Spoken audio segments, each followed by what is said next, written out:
Welcome back, folks. I'm finally back from vacation, so let's do a little bit house cleaning to catch up on the stuff I missed for the past week. Now, the grand finals for World of Tanks is currently going on, and with that, you can buy the AMX 1357 from the gift shop.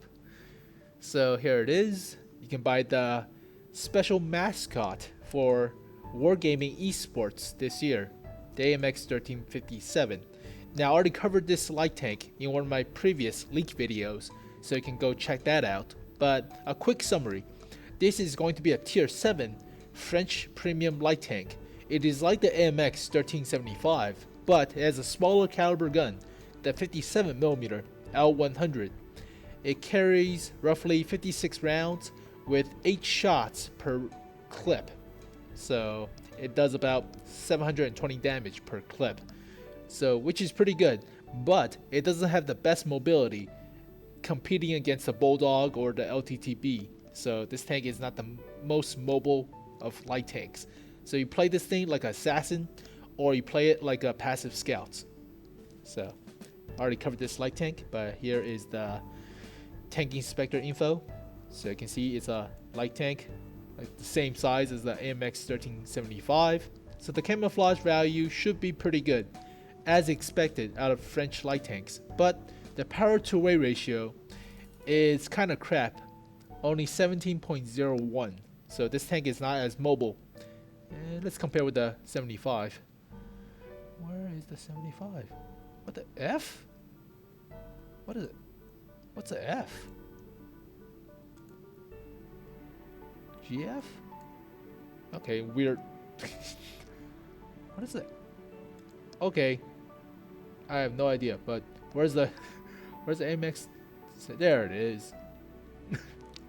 So as you can see, the power to weight ratio is not as good as the 75, and the 75 is not that good anyways, because the average should be about 23. So French light tanks are not as mobile as their counterparts like the Bulldog or the LTTB, but this tank should have amazing camouflage values. So this thing is likely more hidden than other light tanks.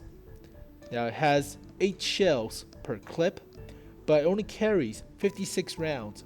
So it can only do about 5,000 damage total per game, as opposed to like 7,000 in a T71 or so. So, alright, that's still a little bit sucky, but whatever. Accuracy is not that good, but still alright, fair. And this tank doesn't have that good of a penetration, only 143. So compared to 175 that's on the Bulldog or the T71, yeah, it's kind of crap. So if you really want this light tank, it's not a bad choice, but you're competing against superior light tanks like the Bulldog or the T71 or the WZ131, so you have a lot of competition. So yeah, it's your choice if you want to buy it. But what really sucks about this tank, which is not statistically speaking, is that it has the wargamingleague.net inscription on the side of the turret all the time. You cannot remove this inscription from the tank. Yeah, basically you're a walking advertisement all day long if you're playing this vehicle. So that sucks. So yeah, if you want to get it, get it. It's not a bad choice, but you're a constant advertisement board. That's all the time. You cannot remove it. So yeah, it sucks. I hate that fact. Let me remove the inscription from my vehicle. Why can't I do that? Okay, fine, whatever. We're done talking about the 1357. So regarding to the IS-5, that tank will become a Clan Wars reward for a special event that's coming up soon. It's like the Twilight of the Gods that happened last year. So the IS-5 will be the main reward from that event. So it's a good news, bad news situation. The bad news is that it's Clan Wars and a lot of players don't play it. So only like 1% of player base will get it. The good news is that this tank, the IS-5, will not be in the gift shop. So it will not be a premium tank in the gift shop, which means that the IS-6 might not get removed because it has preferential matchmaking. So the IS-6 could be safe for now. Alright, so good news, bad news situation. And lastly, the Yak Tiger 88 might get removed and replaced with a Kananan Yak Panzer. So if you want to buy the premium tank, I would recommend buying the Yak Tiger 88 before you buy the IS-6 for now. So yeah, the Yak Tiger 88 might get removed with the Kananan Yak Panzer as replacement. So alright, that's pretty much it. And some players were having trouble with micro patch for the 9.6 patch. So all I can say is download the latest version for the mod developers from the mod developers, because the versions I posted for my 9.6 mod video is outdated, obviously. So download the latest version and you should be good. And finally, some people were complaining, Sam, you swear too much. Well, I swear to help with my stuttering because I get choked up on words and I slip of tongue some of the times. So I swear to help me think and help me concentrate, which I don't use it blatantly. I use it blatantly. So yeah, I'll try to cut down the swearing. That's what I'm trying to say. So I'll work on that, but it helps me get through with the stuttering, like with how Samuel L. Jackson used motherfucker to help him get through with his stuttering. I use whatever swears I could think of. So I'll try to cut down the swearing. That's what I'm trying to say. Alright, on to today. Whew. And on to today's video. Now 2 weeks ago, we watched the Armor Warfare Developer Diaries talking about the ammo types and penetration values of different shells within the game. So today we're going to watch the armor types and different countermeasures. So I'll make a few critiques and give my opinions about different stuff that might relate to the gameplay, and ask a few questions that you guys may want to think about and consider before playing Armor Warfare, or consider how you should play your tanks, and different than World of Tanks. So we're going to watch on YouTube because better resolution and closed captioning.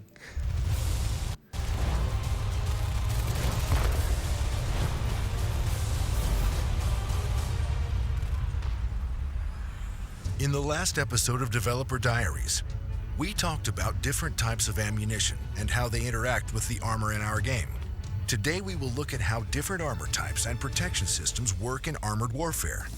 Armor in Armored Warfare is all about protecting your vehicle and taking as little damage as possible from the threats that are out there. One of the things we wanted to represent is that armor has gotten very advanced over the time that armored vehicles have been in use. So while it originally started out as just thick steel plates, it has since evolved into many different types of technology, including multiple layers of armor, often referred to as composite armor, different types of compositions of the material itself to give greater defense against ever-evolving types of ammunition. There's also different layers of armor now, like they discovered that adding these additional layers really help diffuse the penetration of the shells coming its way. So armor is all about the defense of the vehicle and protecting the crew and technology inside that vehicle to keep it operational in the match. Generally, armor is all about deflecting the shots. It's a situation where if the shot gets through the armor, then it's not going to typically be able to reduce the damage that shot does to it, that projectile can do to it. But if it is able to deflect that projectile, then it'll keep the vehicle from taking any damage at all, keeping the crew inside safe, keeping the engine safe. So it's really sort of an all or nothing situation in most cases with armor.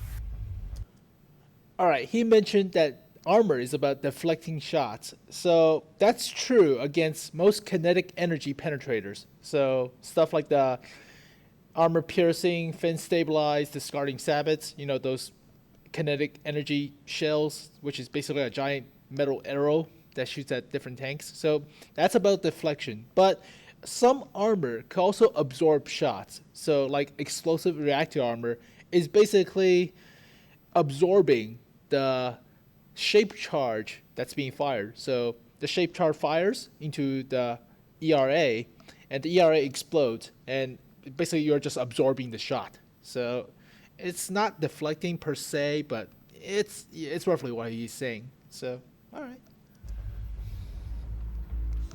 So in Armored Warfare, only hits to the main body of the vehicle, which is the hull and the turret, will actually cause a reduction in the vehicle's hit points. So very thick armor can either deflect shells entirely, or in the case of explosions, can reduce or almost completely mitigate the damage that you would take as a result of that hit. So in addition to that, the angle of the armor plays a major role in how effectively thick it's going to be against any certain type of projectile. So what that means is that a player who understands the particular configuration of their vehicle can use that armor and angle it appropriately to be able to stop damage or deflect it entirely. Effective armor thickness means the combination of the armor, the thickness of the armor, the nominal thickness, meaning the distance from point to point, the armor composition, so what the armor is made of, and how the armor is angled. So once the armor is angled past a certain slope, the idea is that the line of sight distance from point to point will increase. And so the effective thickness is the combination of all of those. One of the interesting things about modern armor is it has evolved to a point where it has very different effects depending on the types of ammunition that's fired against it. And we wanted to represent that in the game. So we have implemented a system where the designers are able to identify what the different materials are in the composition of the vehicle's armor itself. And then they can assign different coefficients to how effective that armor is against the different types of ammunition. So the armor composition values are used to simulate the different compositions of armor, of modern vehicle armor. There's a lot of different varieties of modern armor. There's things like composite armors, there's aluminum and different kinds of steel. So the idea with these multipliers was to allow us to more accurately simulate the way that specific ammunition will interact with specific types of armor. So, for example, certain types of composite armor are going to be more effective at reducing the penetration of a shape charge than they will a kinetic penetrator. So by having these multipliers, it allows us to more accurately model the strengths and weaknesses of specific vehicles that have very specific types of armor. So basically what they're saying is that there's different composition of the armor. So first of all, they talk about sloping of the armor, which is basically you slope your armor. Then they talk about angling your tank. So effective thickness of the armor is basically the same as water tanks. But what is also interesting, which is different than water tanks, is the composition of the materials used for the armor. Now, composite armor have different layers of different stuff, like ceramics, different steels and whatever, rubber. So all that's jammed into different compositions. So I wonder how they're gonna model the effects of a shell hitting, composite armor, because it goes through different layers, and different layers have different coefficients, and the shells would likely twist and turn. So that's kind of weird, interesting. And it also say that you might have like high tensile strength alloys as the main body armor or main protection up in the front. So a good example of this is the Abrams. Some Abrams use depleted uranium as the base material on the turret. So the heavy version of some Abrams tank. So basically, you have a very thick frontal turret armor. So it might not be as thick as the steel, but it has a higher tensile strength, so that deflects more shots. So it's going to be hard for new players to understand different compositions, because having, let's say, having 100 millimeters of steel and having 100 millimeters of aluminum and 100 millimeters of depleted uranium, it's obviously the depleted uranium has more tensile strength and blocks more shots because it's denser, right? 100 millimeters of aluminum can't really stop anything. So it's going to be hard for new players to get into the game because they have to understand different compositions alongside with the actual armor thickness. So there's two variables now instead of the original just how thick the armor is. In water tanks, you have one value, and that's the millimeter. So it's same units, so you don't know how many millimeters of what it is. So I think it's just 100 millimeters of steel. So what if you have 100 millimeters of aluminum? You're not going to stop anything because aluminum doesn't have the tensile strength as steel. So it's the learning curve. It's going to be a little bit rough, but it's interesting, right? All right. So spaced armor is all about adding layers to armor. Depending on the different types of ammunition being fired at it, spaced armor can have different levels of effectiveness. But even against any types of ammo, it's going to have at least some type of impact. The idea is that the more layers you have to a shell that has to get through, the less likely it's going to be able to penetrate them all. Okay, quick note about space armor. Space armor is actually one of the most effective things against shape charge or high explosive instead of the composite armor. Composite armor is hard to make because you have to laminate different layers into one sheet. So like ceramics and whatever. So space armor is basically a layer plating bolted to the outside armor. So what that does is when a shape charge, like a heat shell, hits the space armor, it prematurely detonates and releasing the molten copper or whatever metal. And that metal has only a few ranges to penetrate. So if you prematurely detonates the shape charge, it's basically pointless to go through the actual armor. So that's why space armor is so effective in water tanks against high explosive anti-tank or high explosive shells. So yeah, all right. It's OP. Okay. So there's a few different types of protection that players will be able to add to the vehicles as they upgrade them over time. For example, players can add cage armor to many of their vehicles. Cage armor is very effective at mitigating the chance of high explosive shells of getting through, and also shape charges. Cage armor is able to interfere with the fuse or the detonator on those types of projectiles, and has a pretty good chance to actually make them ineffective completely when they hit. So cage armor or slat armor, I call it the mesh armor, basically stop shape charges as well as high explosive. So they're like the space armor plates, so like the Panzer IV-H side skirts, but there's hole in them, which makes it lighter, so they're not as heavy, but mostly the same thing. Mostly.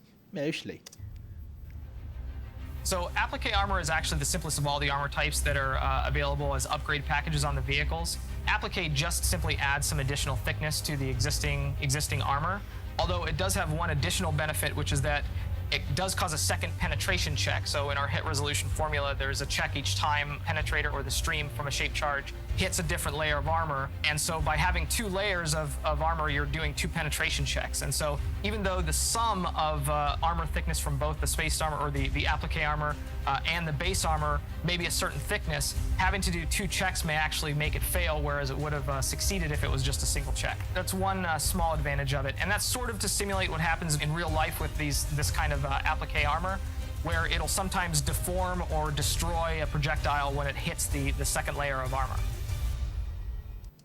So applique armor is basically bolting another plate onto a tank. Now, they didn't mention it, but these two plates, the actual armor of the tank and the bolted applique armor, could have different composition values. So if you penetrate the first applique armor, the second armor, the real armor underneath, might have different composition values. So the shell might get twisted. So if you're firing a kinetic energy penetrator, so the kinetic energy penetrator will go through the applique armor in the one direction, and when they hit the actual armor of the tank, it might get twisted or bent, so increasing the effective armor of the actual armor of the tank. But he did not mention if the applique armor has the same composition values as well as the actual armor of the tank, but that's still pretty interesting. All right, ERAs. Ooh. So explosive reactive armor still adds the same kind of benefit of a little bit of additional thickness to the armor, just like spaced armor or applique armor does, but it's specifically made to defeat shape charges. So the way that we're treating that is that any shape charge which hits ERA armor will have a pretty high chance to just be completely destroyed by the ERA. In some cases, such as older ERA and newer modern ammunition, there is still a chance that it's going to make it through. But even then, there's then the base armor thickness that still has to be penetrated after hitting the ERA. In addition to that, ERA is detonated each time that it's hit. So once the ERA in a vehicle is hit once during a match, it will no longer provide protection on that part of the vehicle. So another shape charge that hits the same location won't get any of the benefits that were provided in the previous hit. That's pretty crazy. So what is interesting about that clip is that ERAs will actually detonate and becomes open to another shape charge. Base armor thickness that still has to be penetrated after. So you can see right here. So the ERAs right here, which is the explosive reactive armor, detonated, and if you get hit in the same area, it does not provide the same protection because it's used up. So in layman's term, I'll explain what ERA are actually does. So ERAs are really primitive. So they're like sandwich ice creams or ice cream sandwiches. So basically, you have instead of the ice cream part, you have explosive, and instead of the graham crackers, you have the another metal plating. So it's like a sandwich of metal plating and explosive attached to your tank. And what that does is when you get hit by a shaped charge, which is high explosive anti-tank shells, the molten copper will penetrate prematurely on the outer metal plate, going through into the explosive.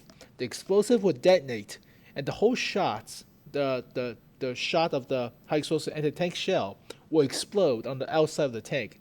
So it won't penetrate the actual tank. So the tank will just pop like a blister pack on the while you're protecting your electronics. So popping a blister pack on the outside of your tank. So that's basically what it is. But after you get hit on that particular section of the ERA, it's going to be used up. So as you can see here with the little black hole, I need a better picture. For hitting the ERA.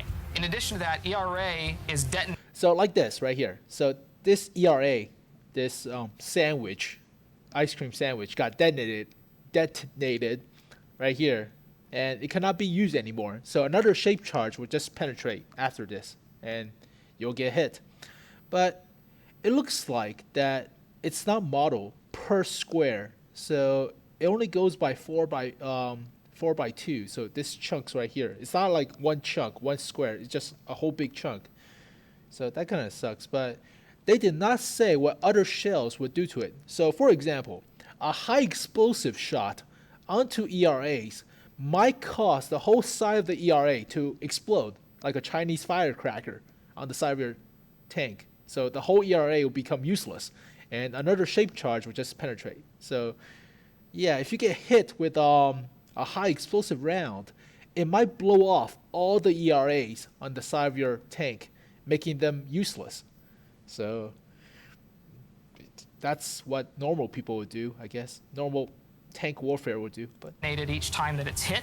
So once the ERA in a vehicle is hit once during a match, it will no longer provide protection on that part of the vehicle. So another shape charge that hits the same location won't get any of the benefits that were provided in the previous hit. Oh, forgot to mention, normal kinetic energy penetrators also might detonate your ERAs, but not as much. So they might just penetrate the metal plating and just get lodged in the explosive composition of the ice cream sandwich, if you will. But yeah, they haven't mentioned what the other round types like kinetic energy penetrators or high explosives will do to ERAs when they get hit, but still pretty interesting. Smoke grenades in armored warfare will provide instantaneous cover to anybody who's able to shoot them off in time before they get hit by an enemy. The idea is that they're directional, so if there's a player in front of you and you pop those smoke grenades off, you're going to actually be able to completely disappear from them immediately, and you'll be gone. They can't see you, and you can maneuver, do whatever you need to do to get to cover. They last about 10 seconds. That's still something that we're kind of working with. Now, if there's somebody who's off to the side of you and can still see you, even though the smoke grenades are firing off in front, then they're not actually going to do much for you. So they are situational, but they'll be extremely useful in getting out of bad situations. Okay. First of all, smoke grenades are kind of primitive. It's introduced a long time ago, like super long time ago. The First World War has smoke grenades, and since then, tanks have started to develop infrared searchlights. So with infrared searchlights, you can see through the smoke with the infrared goggles. Afterwards, you get thermal imaging on main battle tanks. So basically, smoke grenades are pointless because they can just see through the smoke and your tank's heat signature. So smoke grenades are kind of pointless. Weather effects like sandstorms, rain, snowstorms, sun glaring in the desert, pointless because you have thermal imaging. So yeah, you have modern day tanks. Shouldn't they have like thermal imaging? I mean, I would expect like T-55s to have infrared searchlights and the crew have infrared goggles to see.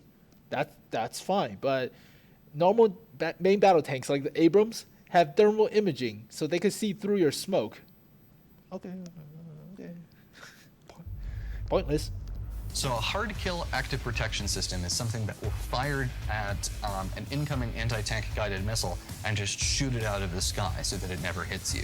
A soft kill system, which we don't actually have implemented at this time, but we are planning to implement in the future, uses electrical countermeasures to interfere with a guidance system of an anti-tank guided missile to throw it off course or prevent somebody from being able to target it properly. The difference between active and passive protection system is the active ones actually fire into the incoming projectile and detonate it early before it gets to the tank. The passive ones interfere with the guidance of an incoming missile so that it's less likely to hit. So Armored Warfare focuses on a lot of the modern vehicles, modern ammunition, modern armor.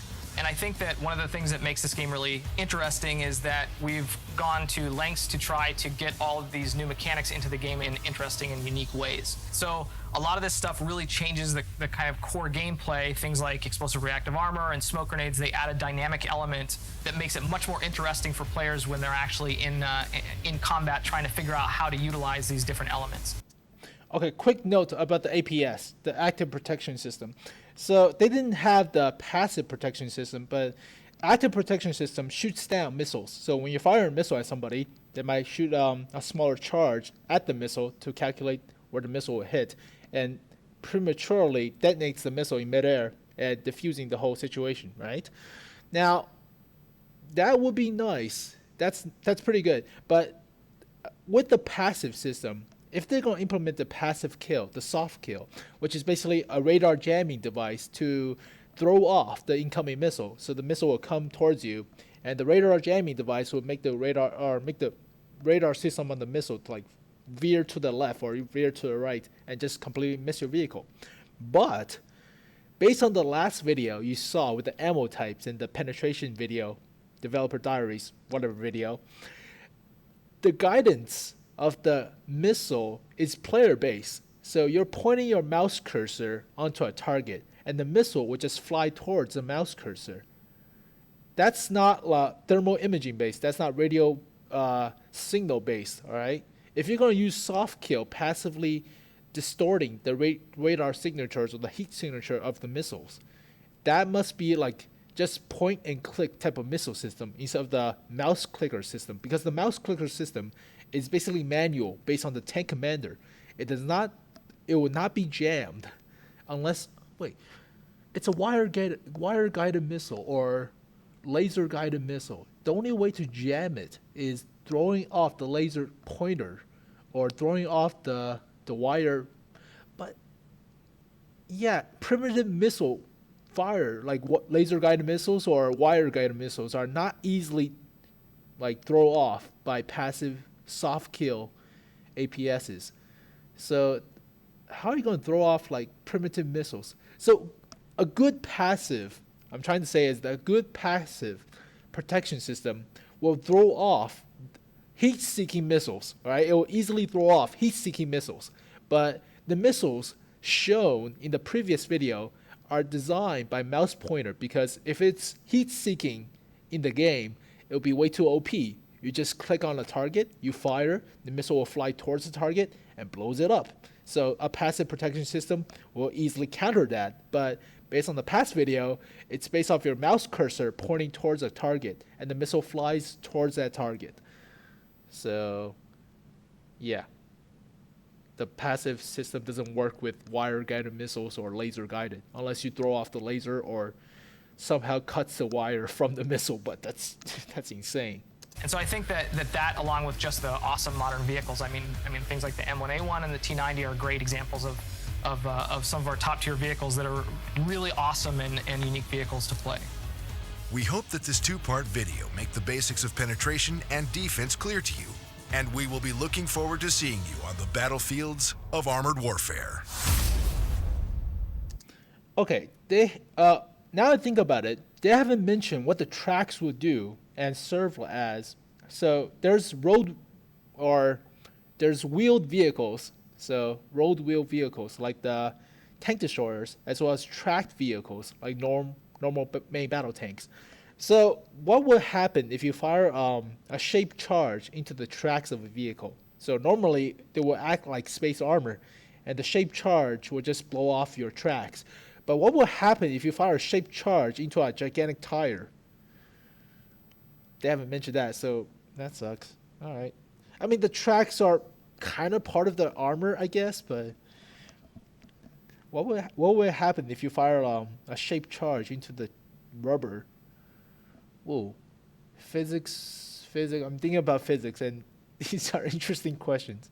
So, yeah, they haven't mentioned what high explosive would do to ERAs, which just basically makes the whole ERA system on the side of your tank pop off like a Chinese firecracker, just pop, pop, pop, pop, pop, and yeah, there goes your ERA. So they haven't mentioned that.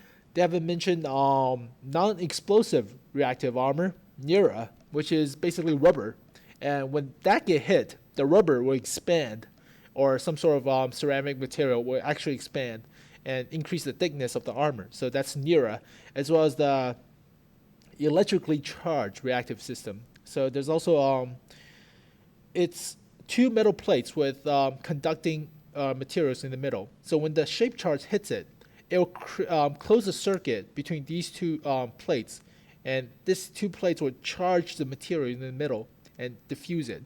So that's a prototype with reactive armor, but it just mentioned explosive reactive armor, which is pretty primitive if you think about the other types of reactive armor.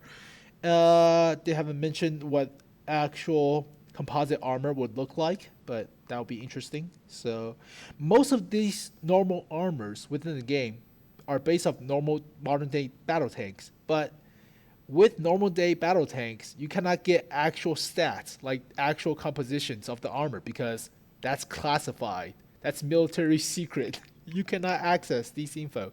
So most of the armor thickness or the armor composition are mostly made up because these are actually classified info. So for now, I mean, the ERA system is pretty interesting. Like you blow off a chunk of your ERA to destroy a shape charge, but it's like 4 blocks, so you only get like at best 4 sections on your tank instead of like a small square. So what I'm trying to say is, what the hell is that picture? Blah blah blah blah. Yeah. Okay. Here's a good picture. Oh. So what I'm trying to say is that you only get a section blown off At each time that it's hit. So it's a section. It's like a gigantic chunk, but not like one of them, like a small square, like right, just a little bit. So, yeah, it's basically uniform blocks of different chunks. So at best you can get like one part here, one part here, one part here, and one part here. So like 4 chunks instead of like 10 billion chunks with each small blocks. But whatever, small details. Also, if you can implement the system where you can blow off different parts of the ERA, can we blow off like different slat armor, like the cage armor right here with high explosive shells? So basically these are actually bolted to the tank. These are not actually superiorly attached to the tank. And you can just blow these off with high explosive shots. So can we do that with normal AP or HE rounds? That would be interesting. So blow off all your armor with high explosive and laugh at you. Man, a KV-2 would be amazing. Just blow off all your explosive reactive armor. Holy crap, you can detonate all the ERAs with a KV-2, 152 millimeter.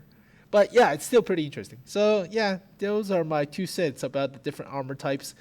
And it's still pretty interesting, but the only thing that's interesting is the ERA, because it blows off and destroyed the shape charge. The smoke is redundant in my opinion, because most main battle tanks have thermal imaging and they just see through the smoke. Whatever. Appears that you do not have thermal imaging for tanks within this game. Come on guys, this is the main features of most main battle tanks after the Cold War. So why do you not have thermal imaging? It's one of the like essential features of a main battle tank these days, as well as radar and other stuff. But oh well, small nitpicking. Not to give shit about armor, not to throw shit on Armor Warfare, but small stuff. But all right, so smoke grenades are still fun, but they're just last century stuff, not modern day stuff. Oh well. But yeah, thank you guys for watching this video. Hope you guys enjoyed it. So here are a few food for thought questions and stuff I consider as modern day stuff, and you should consider. But yeah. Okay, maps are amazing. Optimization improve. Okay, so still interesting, but it's they promise modern day stuff. All right, I'm not giving shit to Armor Warfare, but if you promise us modern day stuff, there's a lot of modern day stuff. It's a very big bite you're about to take, and you're biting off too much than you can handle, in my opinion. So, but thank you guys for watching this video. Hope you guys enjoyed it. Subscribe to my channel for more Armor Warfare stuff and other stuff, as World of Tanks and other stuff. But I'll see you guys next time. Peace.